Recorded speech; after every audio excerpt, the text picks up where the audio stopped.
Hey guys, Dan the Wolfman here with the one and only Rasa Hobby. Is that the correct pronunciation? Right. Okay. Guys, we are at Titan. That was live on UFC Fight Pass. What are you doing here, man? You're commentating, cornering, making you world champions? What's going on? That's exactly right. You know, they asked me to commentate, and I like doing it. It's fun. I only do it once in a while with Titan, and I've been helping Rick for his title fight in Lesbian Green.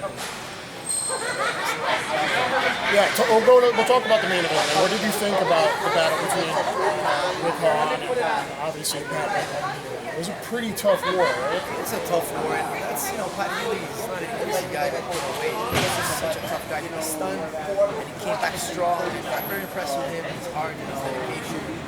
Yeah, there's no quit in him, so it was a very hard fight. You think these guys might fight again someday? It's very possible. You know, I won't rule that out, but. Well, I just started helping coaching at Rose City. I just moved to Portland, so I just started coaching at where Van Damme trains. And, it looked like a Farasa Hobby game plan. You knew that Rick Hahn is faster, so he was going to stick and move, hit the calf kicks, then hurting that, sweeping out. Then he goes into Ashibarai Judo. Was that like a big part of the game plan? Because it really seemed to be the first couple of rounds. It worked well, and obviously it makes sense for Rick and his style. He's so amazing with the foot sweeps. Okay, all right. Rounds, how did you see it? Can you try to step back from it and we can debate that a little bit? It's hard. No, maybe it's hard for me to step back because I'm so emotionally involved. But I had Rick winning at least 3 rounds. Rick won 1 and 2, and what other round did you think he won? I can't remember if it was 3 or 4, but the one he stunned Pat Healy pretty badly. He turned a couple of times with some big shots. I thought Pat won 3 and 5, and Rick won 1 and 2, and 4 was up for grabs. So I wonder how the judges scored it because it was a little bit all over the place. Watch it again. But it was a good fight. What other fights really stood out to you while you were commentating? Like impressed by the young kid Knight. Some beautiful jiu-jitsu. Guy was rubber guarding and then had the arm bar underneath the armpit with like a reverse triangle, and then he came back into the regular triangle. It was a sweet transition. He showed a lot of heart. He took that fight on 2 weeks' notice to fight a monster, to fight a beast of a man. So, and that was a scary fight. And he did some beautiful jiu-jitsu. Took a couple of shots early in round 1, came back in round 2, like nothing happened, and he slammed on a beautiful finish. What did you think about a couple of my boys, Jason Novella, who I'm training with and coaching, and he won the decision, and then I think it was the fight of the night. In my opinion, was Ricky Simone had the crowd going and hometown favorite. Simone fought Alex Soto. That was a beautiful fight. He was leading well, and then round 2 was a little tighter. Round 3 just took over. Simone's got that extra level. I think he's going to give Strike a tough fight. It'll be very interesting.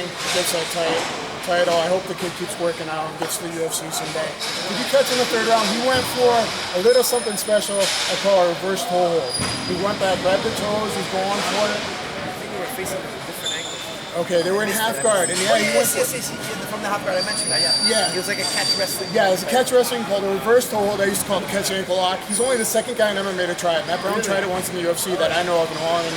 I did catch that. And then his opponent got, I think it's called the G-roll sweep. I used to teach a hip and sweep from that in Z-guard, but then it's kind of safer to go to your hands. Like, kind of weird. Like you see when he was doing like a push-up. Soto hit that?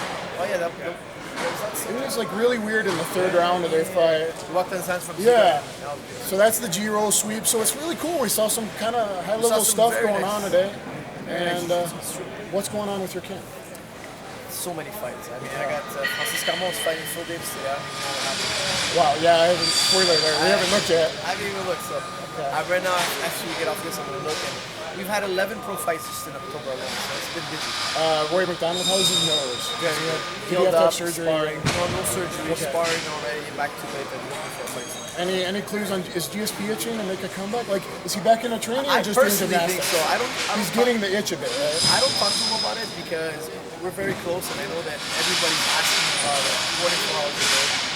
You can't talk to anybody. I can't talk to anybody without somebody asking. So I know when we're together, we both know there's an elephant, 600-pound elephant. Yeah. We don't talk about it. It seems like maybe he wouldn't want to sign a whole new like multi-fight contract, but maybe he'd come back for one very special. I personally believe he'll come back. Fight. I think he personally will come back because that's the kind of guy he is. Even if he came up to me and says, I'm never coming back, I would still believe inside one day he'll If you did come back, would you say, hey, go for that title at 170 again? Would you win a title, or would you like a super fight with like an Anderson Silva even could still happen possibly? Yes, I think I would love to see him sparring, and then I would decide. I couldn't say before that. You know, me, it's all about sparring. If you get him sparring and you show me you're in shape, tell me you're in shape. Show me you're in shape, then I'll believe you. A lot of guys tell me they're in shape, then we start a training camp after starting a fight, and the guy's not in shape. I think when you go in training camp, you're in shape. You don't get in shape in training camp, because then it's a mess.